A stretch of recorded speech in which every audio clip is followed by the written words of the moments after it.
Stop what you're doing. Don't buy that test sieve yet. No. Wait, stop.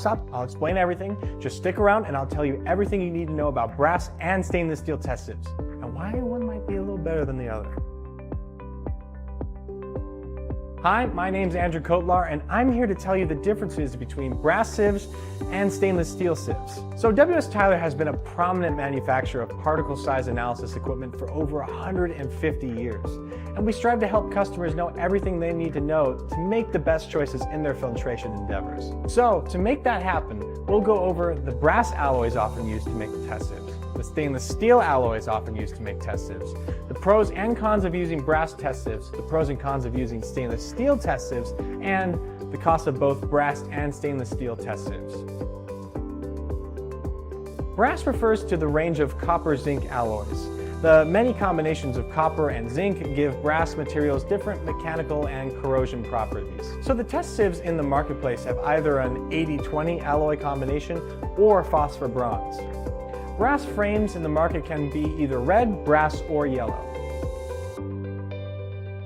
The mesh in stainless steel test sieves are from the 300 series, most commonly 304 and 316. Meshes in sizes US 8 through US 500 are all 316 stainless steel, with the other mesh sizes being woven in 304 grade.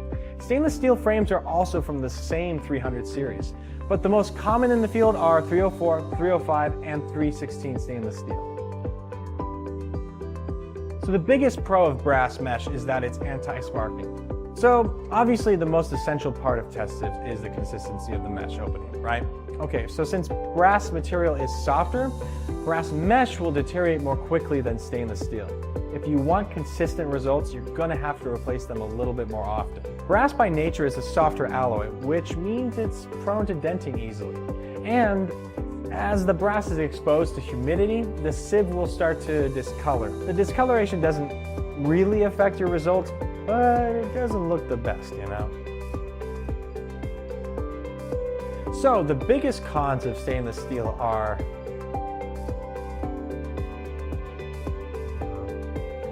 stainless steel test sieves are much more durable than brass. And stainless steel mesh is more corrosion resistant and stands up better to abrasive materials. Also, stainless steel is preferred in pharmaceutical and food applications. And industrial companies producing sand or diamond dust will also benefit from stainless steel sieves because of their durability and strength. Our brass frame test sieves, whether they contain brass or stainless steel mesh, cost relatively the same amount to purchase. For example, an 8-inch all-brass 100 test sieve with a brass frame and stainless steel mesh 100 cost about $73. The 8-inch 100 with a stainless steel frame and stainless steel mesh costs about $86.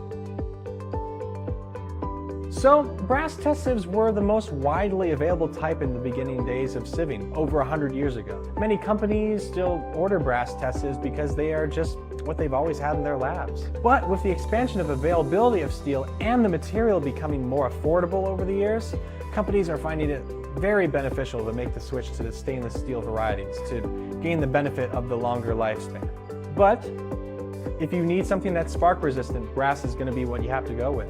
So is it brass or stainless steel that wins out in the end? We'll let you make that decision.